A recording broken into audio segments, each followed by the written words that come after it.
Buenos días, mis hermanos, a todos. Espero que no nos vaya a fallar el sonido. La última vez creo que sí estuvo fallando un poquito. Parece que ahí está bien el volumen, ¿verdad? Sí, sí me escucho. Bien, mis hermanos, el día de hoy continuamos con nuestra serie en el Evangelio de Juan. Vamos avanzando a una sección nueva. En el capítulo 5, les invito a abrir sus Biblias en el Evangelio de Juan, capítulo 5. Hace algunos momentos leíamos la primera sección donde se nos habla de este hombre en Jerusalén, que quedó sano, que el Señor levantó. Y vamos a entrar a esta sección, a estudiar los primeros 9 versículos del capítulo 5. Juan capítulo 5, versículos del 1 al 9 son los que vamos a estar abordando el día de hoy. Esto es parte ya del ministerio de Jesús en Jerusalén. El Evangelio de Juan salta algunos momentos más que los otros evangelios, los evangelios sinópticos, sí nos dan, sí nos proveen sobre el ministerio de Jesús en Galilea. ¿Recuerdan que estábamos hablando de la mujer? De que Jesús sale de Jerusalén, va hacia Samaria y luego va hacia Galilea, hasta el capítulo 4. Bueno, hay muchas cosas más que Jesús hizo en Galilea, pero que no están en el Evangelio de Juan. No los menciona Juan. ¿Okay? Entonces aquí está regresando Jesús de Galilea a Jerusalén y va a empezar un ministerio aquí. De forma general ese es el contexto. En algún otro momento que el Señor nos permita podremos ver qué más hizo Jesús de su ministerio en Galilea. Si usted gusta ir avanzando un poco en la lectura, lea los evangelios Mateo, Marcos, Lucas y verá más cosas, encontrará más cosas que Jesús hizo en Galilea. No solamente la conversión del agua en vino o el último milagro que hizo con este oficial del cual estábamos hablando la ocasión pasada, ¿sí? Hay muchas cosas más que Jesús hizo en Galilea. Y bueno, vamos a iniciar entonces aquí esta sección en Juan capítulo 5. Si me acompañan en su Biblia con su vista, dice la palabra de Dios en Juan 5, 8 y 9 lo siguiente. Jesús le dijo: levántate, toma tu camilla y anda. Al instante el hombre quedó sano y tomó su camilla y comenzó a andar. Pero aquel día era día de reposo, dice la Escritura. Acompáñenme a orar, por favor.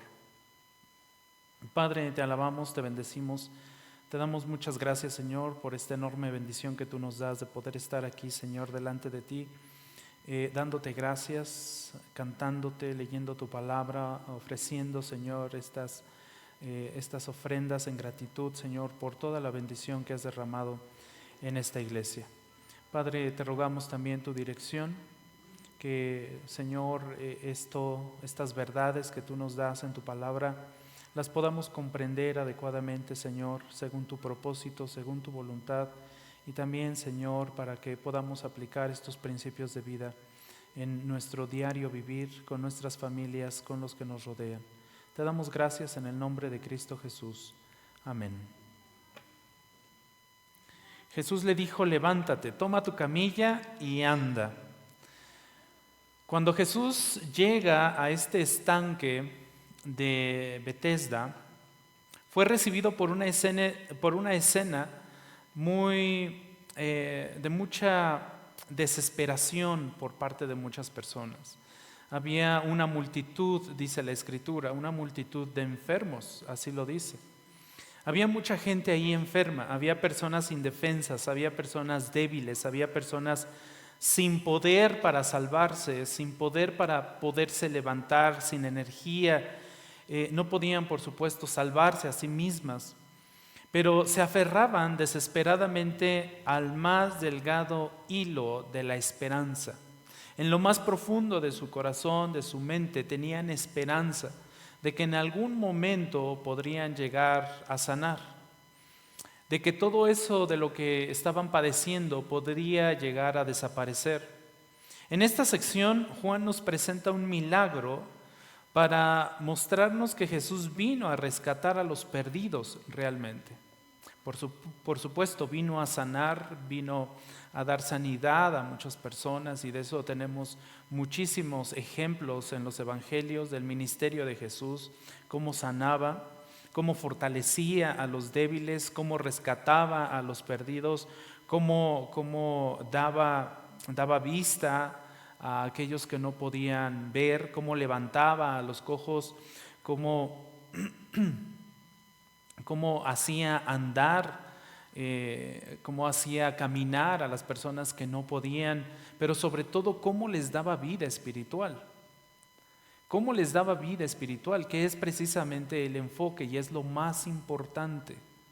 Lo exterior, la sanidad que estas personas llegaron a experimentar, era solamente eso, algo exterior.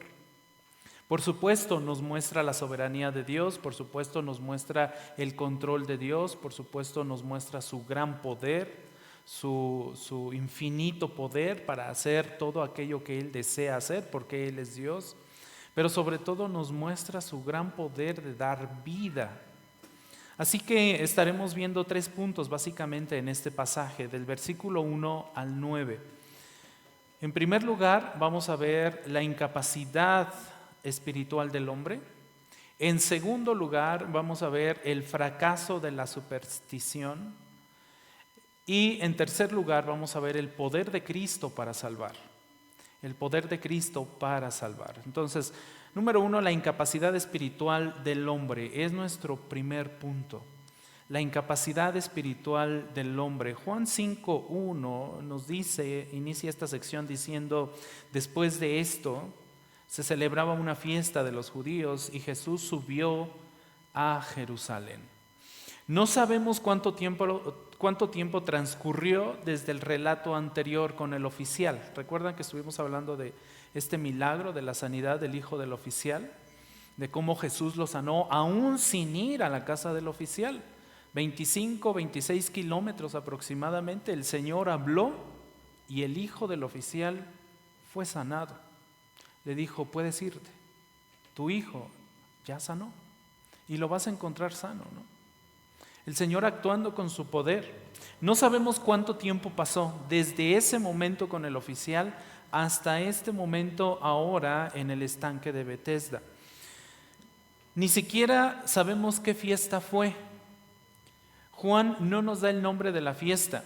Juan menciona en todo su evangelio, Juan menciona 6 fiestas. Pero esta es la única que no identifica por su nombre. Las otras 5 que él menciona sí, la de la Pascua, por ejemplo, que la menciona 2 veces. Entonces, esta es la única que no nos da el nombre, no nos dice qué fiesta era. Solo nos dice que Jesús fue a Jerusalén, así como pudo haber sido la fiesta de la Pascua, o la de los tabernáculos, o tal vez la fiesta de Pentecostés. ¿Por qué? ¿Por qué estas 3? ¿Por qué está entre estas 3? Porque eran las 3 fiestas que requerían que los hombres subieran. Era obligatorio para los hombres subir a Jerusalén en estas fiestas. Entonces, pudieron haber sido cualquiera de estas, la Pascua, los tabernáculos o la de Pentecostés. ¿Cuál era? No lo sabemos. Especular podríamos, pero Juan nos dice de alguna u otra manera, no es necesario que lo sepamos, simplemente nos da este pequeño contexto de que Jesús ya está en Jerusalén en esta fiesta, y es donde va a empezar a actuar Jesús ahora. Versículo 2 del Evangelio de Juan, en el capítulo 5, nos dice: hay en Jerusalén, junto a la puerta de las ovejas, un estanque que en hebreo se llama Betesda, que tiene 5 pórticos. Muy probablemente, mis hermanos, muy probablemente esta puerta de las ovejas es la misma que menciona Nehemías. Y Nehemías la menciona 3 veces en su escrito, en su libro. Nehemías 3:1, Nehemías 3:32 y Nehemías 12:39. 3 veces la menciona Nehemías esta puerta. Está localizada cerca de la esquina norte oriental de lo que hoy actualmente es la Jerusalén. Por supuesto, Jerusalén la actual ya es una ciudad grande. Existe hoy en día la Jerusalén moderna, llena de edificios, llena de como una ciudad moderna. Pero también existe hoy la ciudad antigua, la Jerusalén antigua, amurallada todavía. Y se puede caminar en ella y en un día se recorre, hay mucho que ver en esa Jerusalén antigua. Y en la parte norte, si ustedes vieran el mapa de frente, verían la pequeña ciudad de Jerusalén. Al norte, del lado oriente, acá por la esquina, hoy actualmente no se le conoce como la puerta de las ovejas. Tiene el nombre de la Puerta de los Leones, así es conocida y la pueden buscar. Está muy cerca, no se sabe si era la misma puerta o no, tampoco lo sabemos. Es más, déjenme decirles que hasta muy recientemente se descubrió el lugar de este estanque, el estanque de Betesda, no era conocido. No era conocido, es más, algunos comentaristas llegaron a decir que este lugar no existía. Evidencias arqueológicas, investigaciones arqueológicas hoy nos pueden dar cuenta de que existió este lugar, este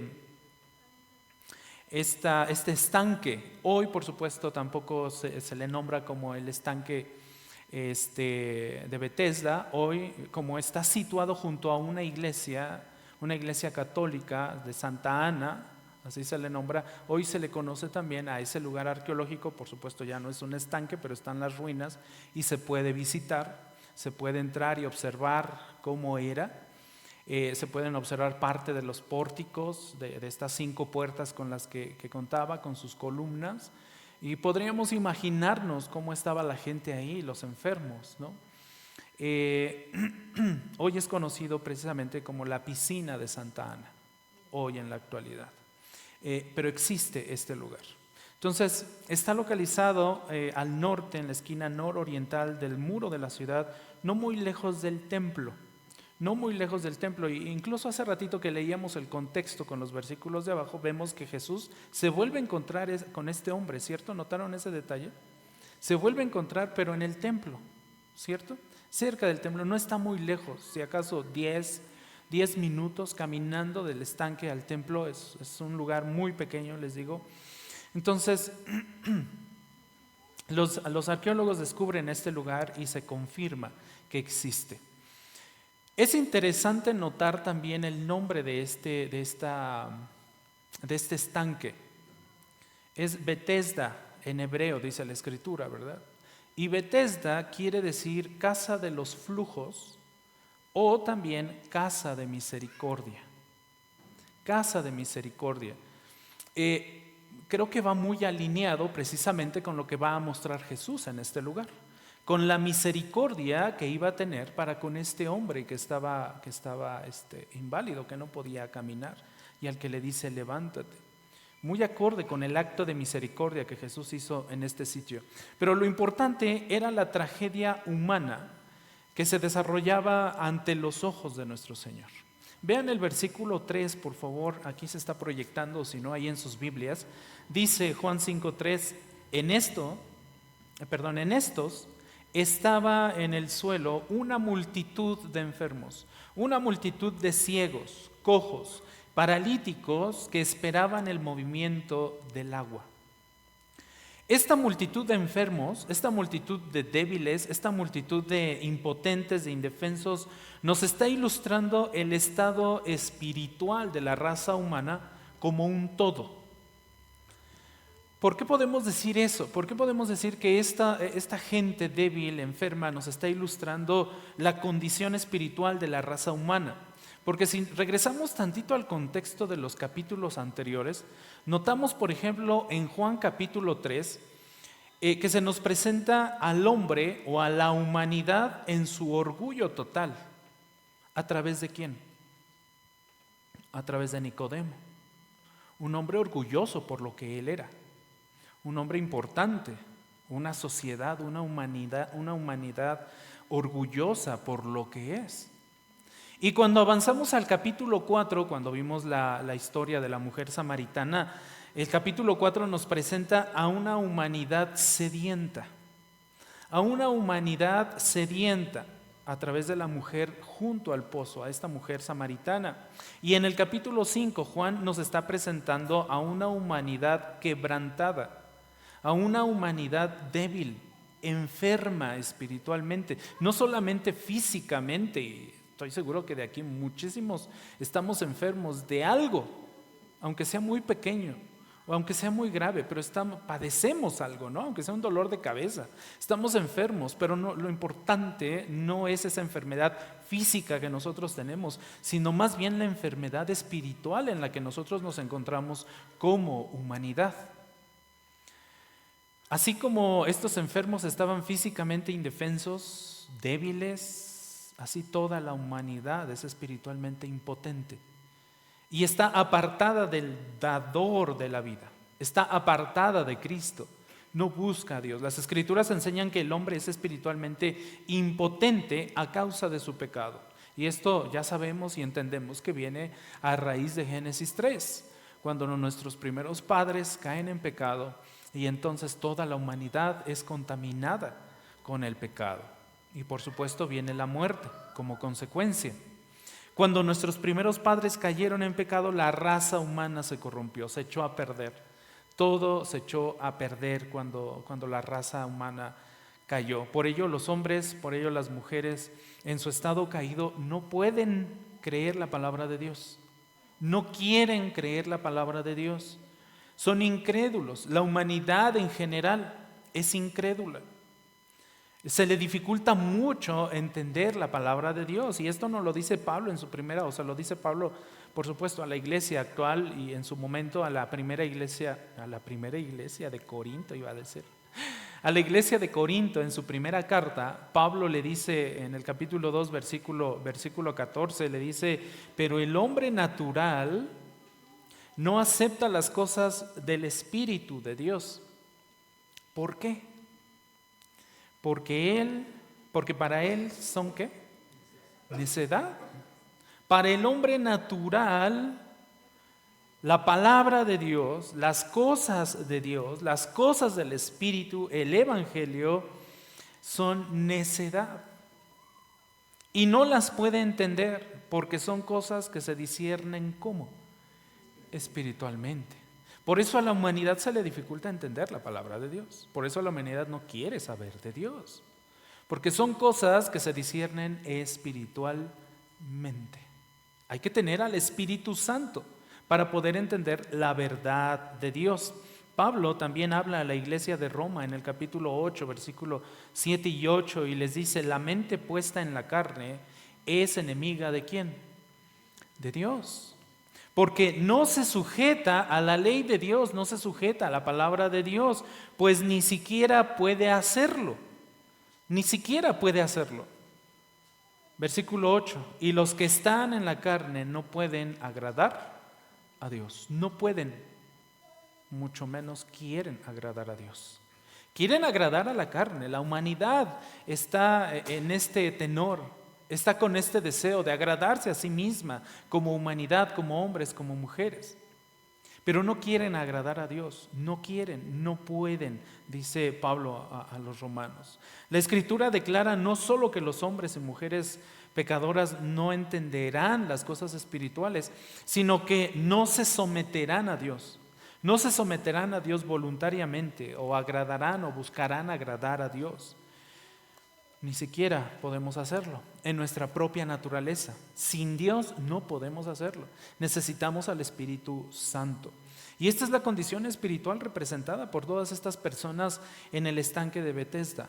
No solo estaban enfermos físicamente, No solamente tenían padecimiento y dolor y angustia, y no solo no podían caminar, sino estaban muertos espiritualmente. Literalmente, necesitaban de Dios. La Biblia enseña que el pecado nos ha corrompido completamente, completa, comprensiva y totalmente nos ha corrompido el pecado como raza humana. Esto, por supuesto, no significa que no haya nada bueno en nosotros como raza humana o que seamos tan malos como podríamos ser. La realidad es que siempre, siempre podríamos llegar a ser peores de lo que somos como humanidad. Nuestra maldad como humanidad no tiene límites, no tiene límites. Isaías, por ejemplo, cuando vamos al profeta Isaías, dice que desde la planta del pie hasta la cabeza no hay en él cosa sana, dice Isaías 1:6. ¿A quién está refiriendo? Al hombre. Desde la planta del pie hasta la punta de la cabeza, no hay en él cosa sana. Nuestras manos, dice Isaías 1:15, nuestras manos están llenas de sangre. Nuestros pies corren al mal, dice Proverbios 1:16. Nuestra lengua se usa para engañar, para mentir, dice Romanos 3:13. Nuestros ojos son altivos, dice Proverbios 21:4. Nuestros oídos están cerrados, están entorpecidos para oír cuando Dios habla, dice Isaías 6:10. Nuestras mentes son vanas.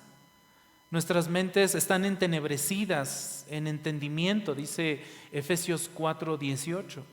Así es que la depravación total es una doctrina que se está representando en esta escena en el estanque, a través de estos enfermos, a través de esta multitud de enfermos que tenían una esperanza de ser sanados. La gente estaba ciega, estaba coja, estaba paralítica, pero sobre todo estaba muerta en sus delitos y pecados. Esa es la realidad de esta gente aquí en el estanque de Betesda. Con esto se encuentra Jesús al llegar a Jerusalén, al entrar por la puerta de las ovejas, porque no está muy lejos realmente. Ahora, segundo punto, el fracaso de la superstición. Seguramente en algún momento de nuestra vida hemos creído en la superstición, ¿cierto? Hemos llegado a creer en esto en algún momento, ¿no? De muchas formas, de muchas maneras. La superstición se presenta de muchos colores, a través de muchos contextos, y conocemos. En esta escena de desesperación, Juan se enfoca en un hombre en particular. Vean lo que dice Juan 5:5-7. Estaba ahí un hombre que hacía 38 años que estaba, ¿cómo? Enfermo. Mi edad, mis hermanos, imagínense. A mi edad la vida ya no es fácil, ¿verdad? 38 años, enfermo. Verso 6. Cuando Jesús lo vio acostado allí y supo que ya llevaba mucho tiempo en aquella condición, le dijo: ¿quieres ser sano? Fue lo único que Jesús le dijo. ¿Quieres ser sano? Y el enfermo le contesta, le responde: Señor, no tengo a nadie que me meta en el estanque cuando el agua es agitada y mientras yo llego, otro baja antes que yo. ¿Dónde vemos la superstición aquí? Ahorita lo vamos a descubrir. Este hombre estaba terriblemente necesitado y estaba desesperado por el poder curativo de este estanque, del agua en este estanque. Era como tantas personas hoy en día, buscando desesperadamente el poder para sanar sus aflicciones del cuerpo. Gente desesperadamente buscando lo que sea para curar las aflicciones de su alma. Y en nuestra sociedad actual existen también abandonados, existen también rechazados, existen también abusados, afligidos, solitarios, quebrantados y retorcidos de corazón y de alma. Están en nuestro alrededor, están junto a nosotros. Muchos parecen estar bien, pero la realidad es que no lo están. Esa realidad que Jesús estaba viendo o que vio en ese momento, en ese estanque, es una realidad que hasta el día de hoy existe. Muchos parece que estamos bien, pero realmente no lo estamos. Ahora, al parecer la fe que tenía este hombre era solo una superstición. Él creía, como nos dice el versículo 7, que cuando se agitara el agua del estanque podría sanar si entraba primero. Es lo que le dice, ¿no? Es lo que le responde a nuestro Señor Jesús. Es que yo no alcanzo a llegar, no me puedo mover, no puedo llegar a entrar a esa agua, y pues quien entra primero queda sanado, y yo ya no puedo, aunque entre, ¿no? Le está diciendo este hombre a nuestro Señor Jesús. Al parecer el estanque lo alimentaba una fuente intermitente, es decir, de vez en vez el agua fluía y hacía el movimiento, de acuerdo con el versículo 7. Y el pueblo se imaginaba que sus aguas, o que las aguas de este estanque tenían poderes curativos. Esto era una superstición, porque en textos antiguos se indica que el agua tenía un color rojizo. El agua de este estanque se caracterizaba por tener un color rojizo, pero era por los minerales que poseía esta agua. Ahora, puede notar que su Biblia en español contiene el versículo 4, ¿cierto? Este versículo 4 que yo estoy enfocando acá, no me lo salté, lo quise abordar hasta este momento. ¿Se dieron cuenta que nada más leí del 5:1 al 3 y de ahí del 5 al 7? Me salté el 4, ¿no? Bueno, lo quise abordar hasta ahorita, porque este versículo y la última parte del versículo 3, de ahí que aparece en nuestras Biblias en español, no se encuentra en los manuscritos más antiguos. Y es evidente por las investigaciones actuales. Se está haciendo mucha investigación acerca de los manuscritos, de los papiros, de las piezas de cuero donde fue escrito, donde fue escrita la palabra de Dios, donde fue copiada, porque hoy realmente no existen ya, no existe el papiro donde Pablo escribió, por ejemplo. El original de los originales no existe. Todas fueron copias de copias de copias de copias de copias de copias de copias de copias hasta llegar a lo que hoy tenemos ya traducido al español como nuestra Biblia, ¿sí? Recuerden ustedes que la Biblia no fue dada por Dios, aunque muchos decimos que el idioma del cielo es el español. La Biblia no fue dada en español. La Biblia fue revelada en hebreo, fue revelada en griego y unas partes en arameo. En esos idiomas fue escrito, fue dada la escritura, fue dada la verdad de Dios. De ahí se empezó a copiar a través de los años, a copiar y después a traducir. Y hoy tenemos muchas versiones, por eso tenemos Reina Valera 60. Por eso tenemos Nueva Biblia de las Américas, por eso tenemos Nueva Traducción Viviente, por eso tenemos Nueva Versión Internacional, que por supuesto, que por un detalle, Nueva Versión Internacional, Nueva Traducción Viviente, por ejemplo, no omiten este versículo. Si ustedes van a esa traducción o esas versiones de la Biblia, no encontrarán este versículo, ni la última parte del versículo 3, como les decía. Y se está haciendo mucha investigación en Alemania, sobre todo, que es donde se tienen más, ¿cómo se dice? Se me fue el término.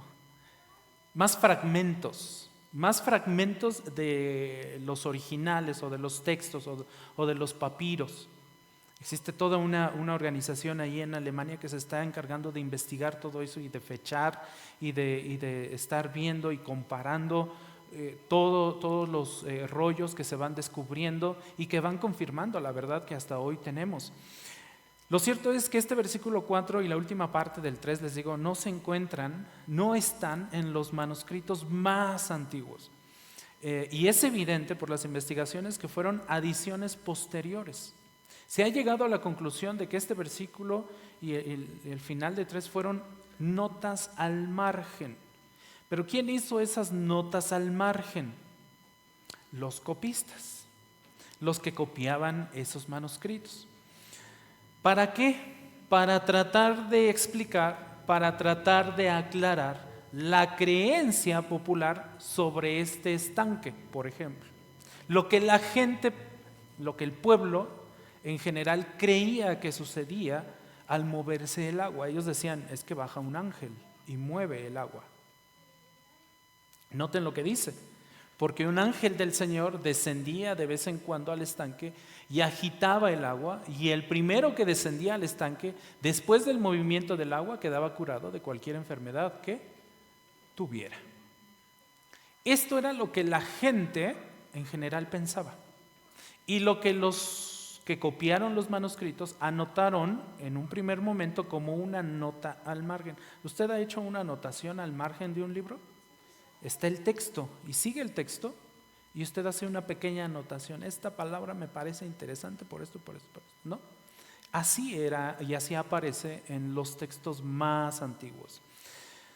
Evidencia científica y que ha investigado estos manuscritos ha dado tres puntos a considerar para entender que esto no era parte del manuscrito original. Un primer punto nos dice la investigación y la ciencia que este versículo contiene 12 palabras o 12 frases ajenas a los escritos de Juan. Es decir, son frases o son palabras que Juan no acostumbraba a usar en sus escritos. ¿Qué tenemos de Juan, del apóstol Juan en nuestra Biblia? Tenemos el Evangelio, pero también tenemos 3 cartas.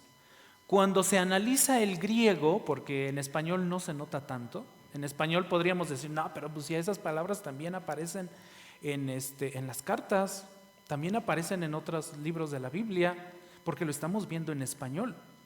Pero si lo vemos en griego, al analizar estas palabras, se van a notar 12 palabras o 12 frases que Juan no acostumbraba a usar. No era parte de su forma de escribir o de hablar o de comunicar. Un segundo punto, 3 palabras o frases no se encuentran en ninguna otra parte del Nuevo Testamento. No aparecen más, solamente en esta pequeña sección del versículo 4 y 3. Y un pequeño detalle también que se ha tomado por la ciencia como una evidencia es el hecho de que no hay mención específica del ángel en lo que resta del pasaje.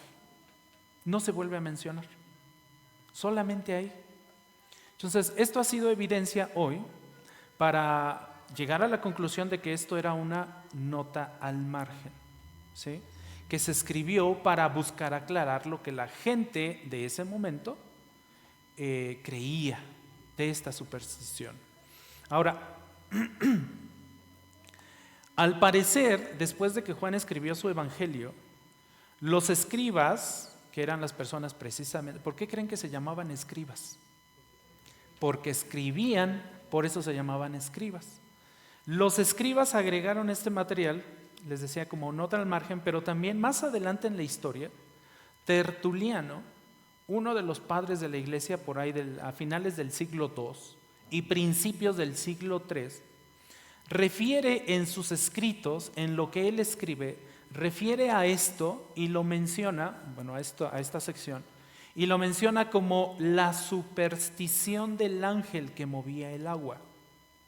O sea que esto nos indica que en el tiempo de Tertuliano, cuando él está escribiendo, la gente de ese tiempo, de finales del segundo siglo y de principios del tercer siglo, entendían que esto era una superstición, que esto era parte de lo que se manejaba como conocimiento en general de esa sociedad, ¿no? Entonces, eso todavía confirma más las investigaciones. Pero con el tiempo, pues por supuesto, los manuscritos posteriores lo fueron incorporando. Los manuscritos más actuales ya lo fueron incluyendo.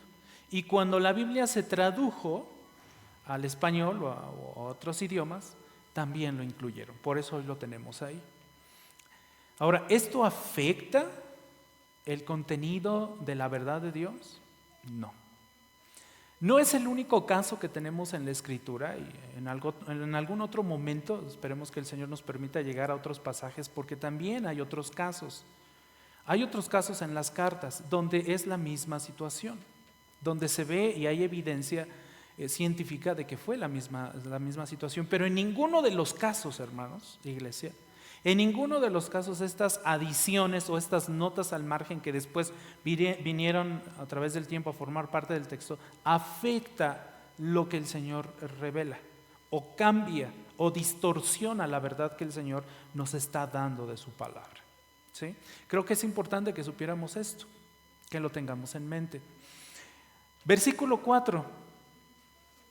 Ya me fui hasta Efesios, ahí no estábamos. Versículo 4. Ya estábamos ahí, ¿verdad? Sí.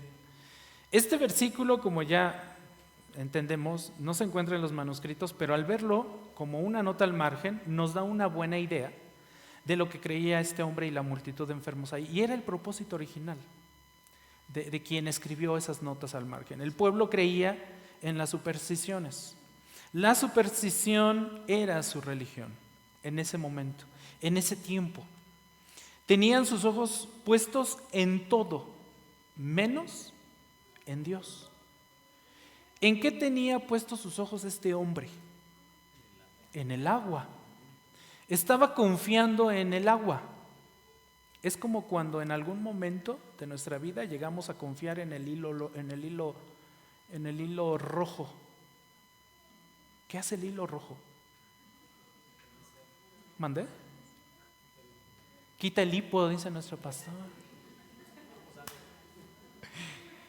Voy a ponerle un hilo rojo para que no le echen ojo, ¿no?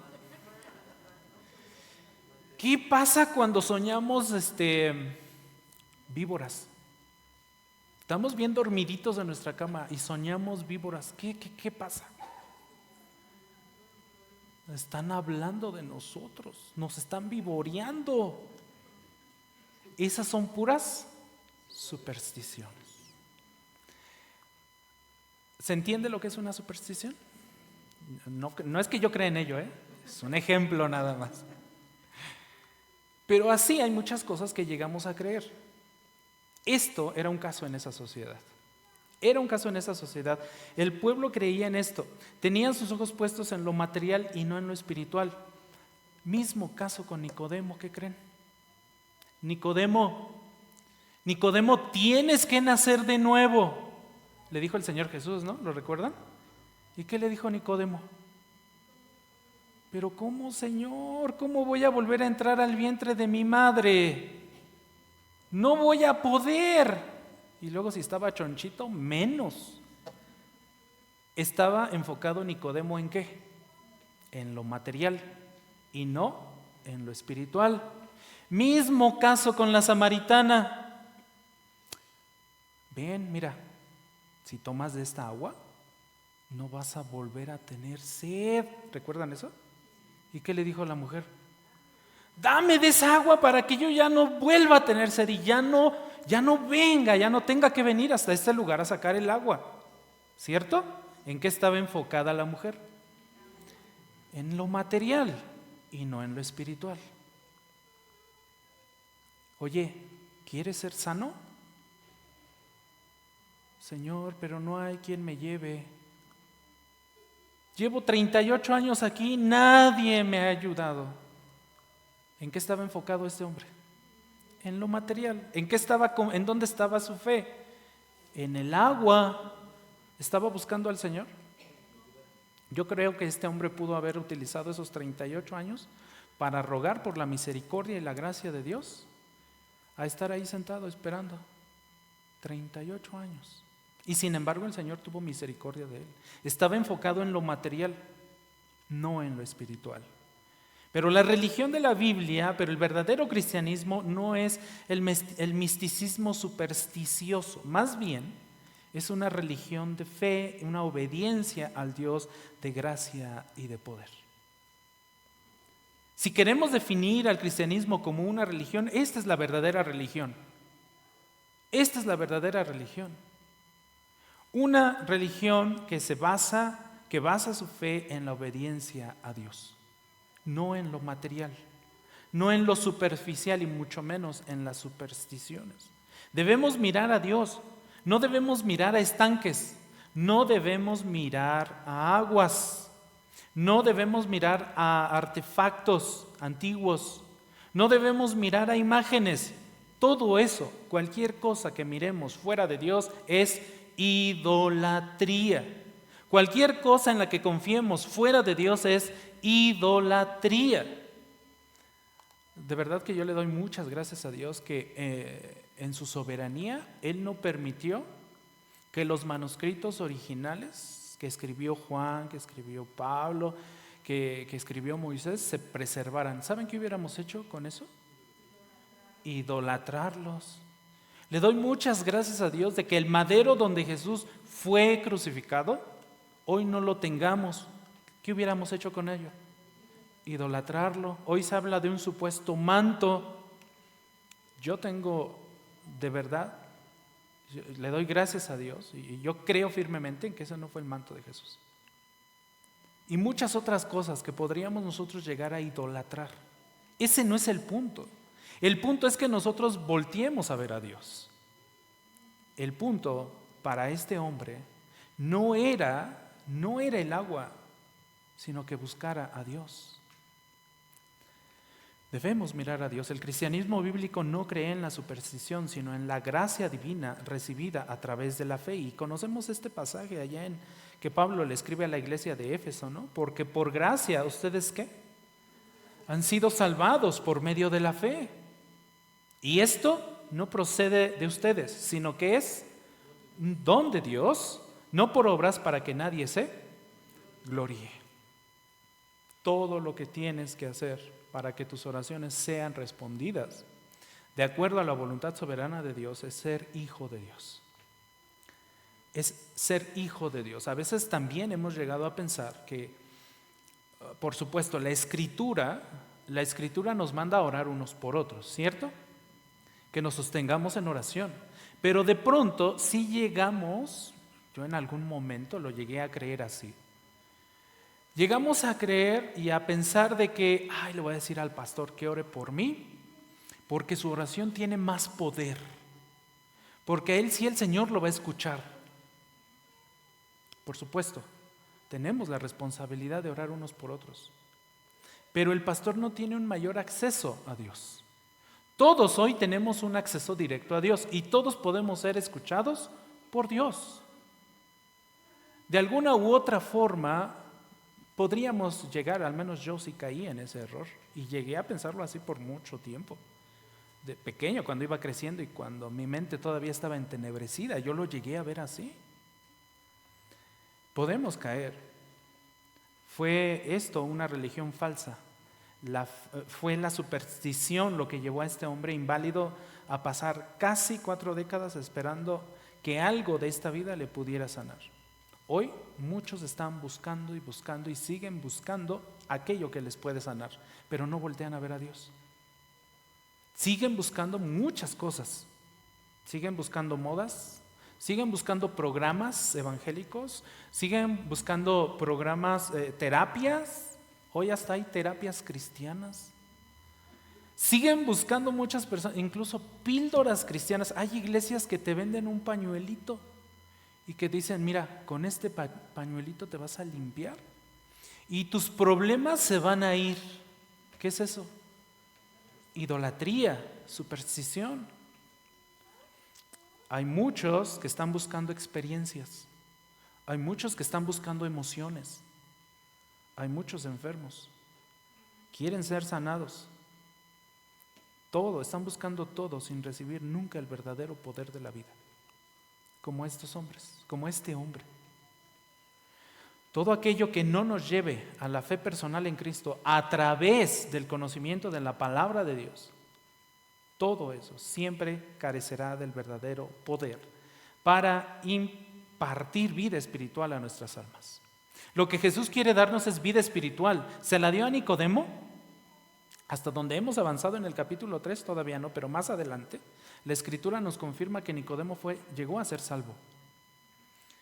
¿Le dio vida espiritual a la mujer? Sí. Y está a punto de darle vida espiritual a este hombre. Le dice, levántate, levántate. Punto número 3. ¿Cuántos llevo? 2, ¿verdad? 3. El poder de Cristo para salvar.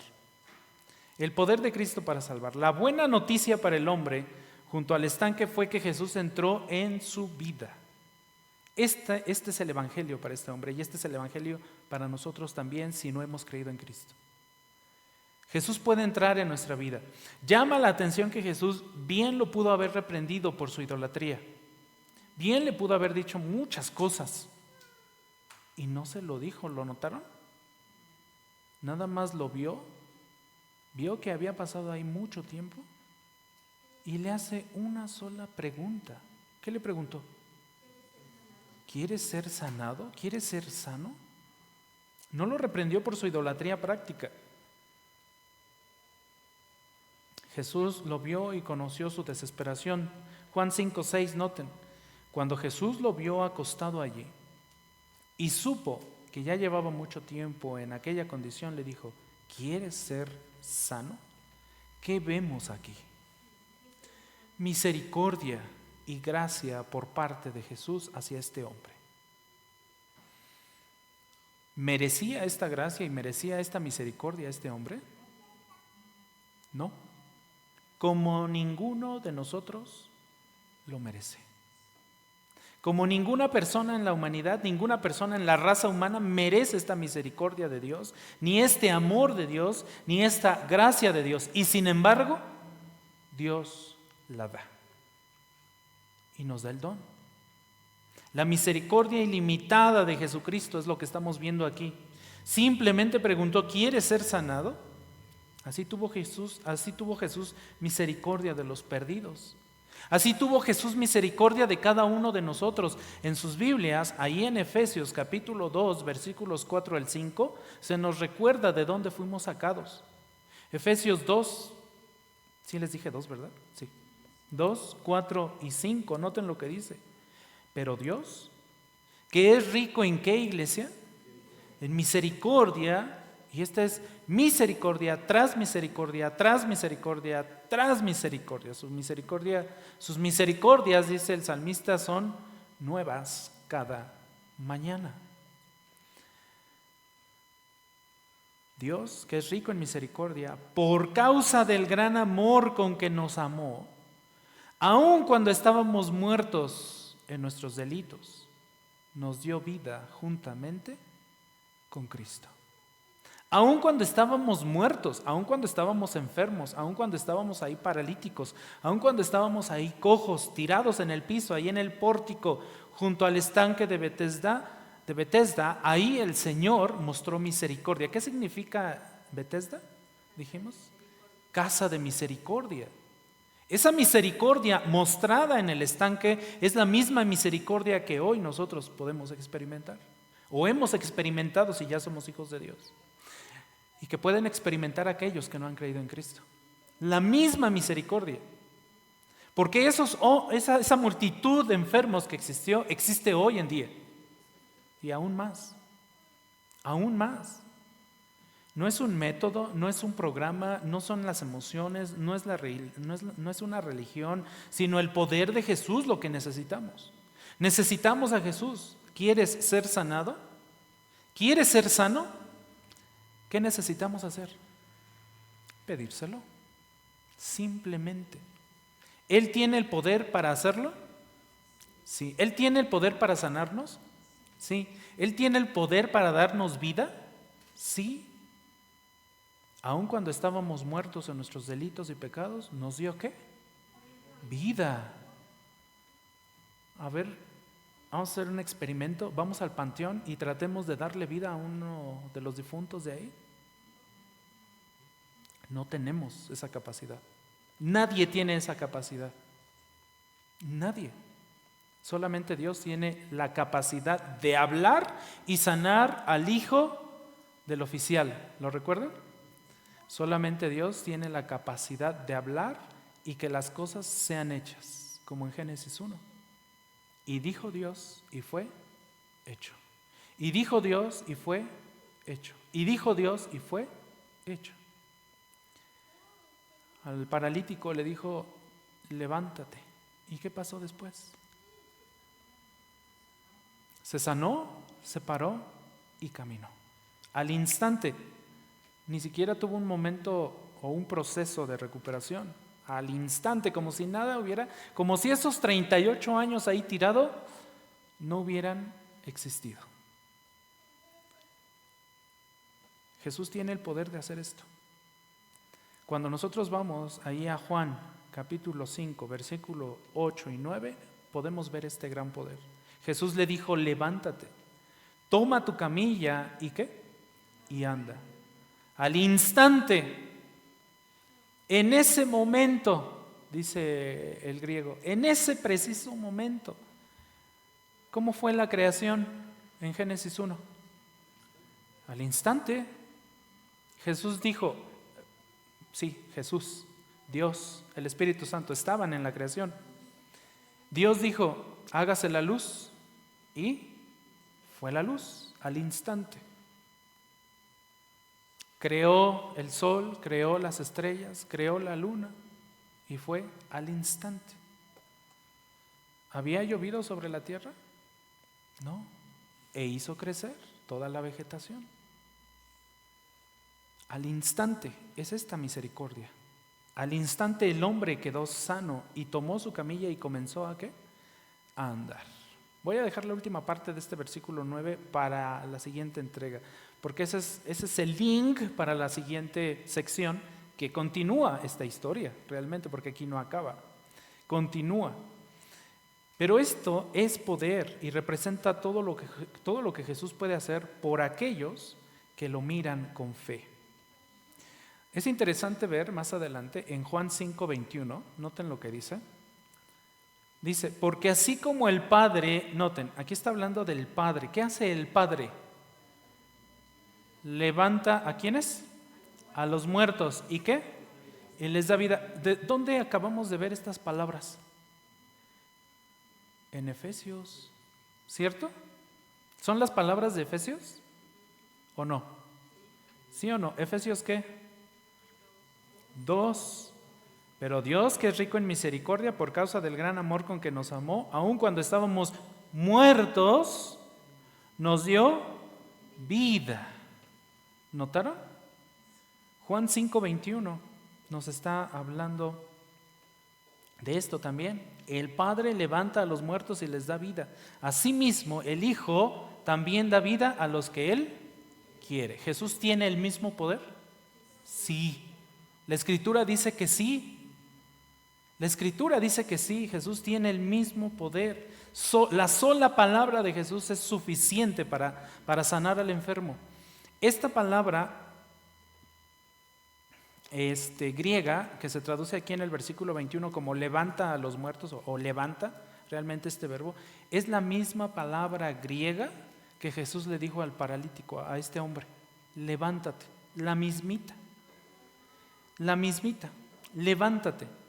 Es el mismo poder, es la misma intensidad, es la misma autoridad, es la misma soberanía, es la misma gracia, es la misma misericordia, es el mismo amor con que Dios nos amó. La sola palabra. Por eso, cuando nosotros vamos a la primera carta a los Corintios, en el capítulo 4, versículo 20, podemos leer que el reino de Dios no consiste en palabras, sino en ¿qué?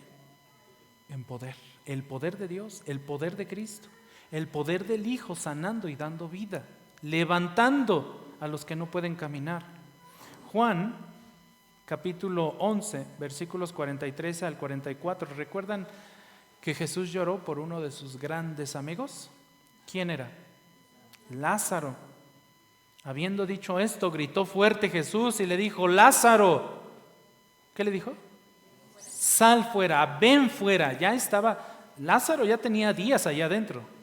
Es más, le decían a Jesús, pues ya, Señor, ya no, ya está en descomposición. El Señor con toda su autoridad, con toda su misericordia, con toda su gracia le dice, Lázaro, ven fuera, sal. Y el que había muerto salió, los pies y las manos atados con vendas y el rostro envuelto en un sudario, y Jesús les dijo, desátenlo y déjenlo ir. Mismo caso con el hombre en el estanque. Mismo caso. El poder de Dios, el poder de la palabra de Jesús obrando. Este es el poder que puede dar vida a la humanidad. Si regresamos a Efesios capítulo 2, ahora en los versículos del 1 al 3, fuimos leyendo Efesios de abajo hacia arriba, ¿se dieron cuenta? Iniciamos con Efesios 2:8 y luego nos fuimos al 4:5 y ahora del 1 al 3, noten lo que dice. Él les dio vida. ¿A quiénes? A nosotros, iglesia. A ustedes que estaban muertos ¿en qué? En sus delitos y sus pecados, en los cuales estuvieron o anduvieron en otro tiempo según la corriente de este mundo, conforme al príncipe de la potestad del aire. ¿Quién es este príncipe de la potestad del aire? Satanás. El espíritu que ahora opera en los hijos de desobediencia, de rebeldía, aquellos que se oponen a Dios. Verso 3, entre ellos también todos nosotros, dice Pablo. ¿Notan cómo Pablo se está incluyendo? Dice, entre ellos, todos nosotros, en otro tiempo, en el pasado, vivíamos en las pasiones de nuestra carne, satisfaciendo los deseos de la carne y de la mente. Y éramos por naturaleza hijos de ira, lo mismo que los demás. ¿Estábamos en esa condición entonces? Sí. Estábamos en la condición de toda esa multitud de enfermos en el estanque de Betesda. Es Dios, es Cristo quien quien nos llama a salir del pecado y de la muerte con el poder de Dios. Solamente Él. Y su palabra es suficiente para salvar a quien sea. Si nos pudo resucitar a nosotros que estábamos muertos en nuestros delitos y pecados, lo mismo puede hacer con cualquiera que venga a Él buscándolo, pidiendo misericordia, pidiendo su gracia. Jesús le dijo al inválido, levántate, y el hombre enfermo se levantó y anduvo. Jesús tiene el mismo poder para nosotros. Miremos entonces con fe a Jesús. Volteemos a ver a Jesús. Enfoquémonos en la situación, enfoquémonos en lo espiritual y no en lo material. No seamos como Nicodemo, no seamos como la mujer samaritana, no seamos como este hombre, los tres enfocados en lo material y no en lo espiritual. Pidamos su misericordia, llevemos nuestros corazones a la luz de su gracia, que nos dé entendimiento, dejemos que su palabra sea una fuente de vida espiritual. Su palabra fue fuente de vida espiritual para Nicodemo, su palabra fue fuente de vida espiritual para la samaritana, su palabra fue fuente de vida espiritual para este hombre en el estanque, su palabra fue fuente de vida espiritual para todos nosotros, dijo Pablo. Vamos a orar. Padre, te alabamos y te damos gracias, Señor, porque a través de este pasaje nos has enseñado, Señor, de tu gracia, de tu misericordia y de tu poder, de tu gran poder, Señor, que tu palabra tiene, Señor, para crear, para levantar, para sanar, para dar vida y vida eterna y vida en abundancia en Cristo Jesús. Te agradecemos, Señor, por tu gran misericordia mostrada a cada uno de tus hijos. En el nombre de Jesús oramos. Amén. Que el Señor les bendiga, mis hermanos.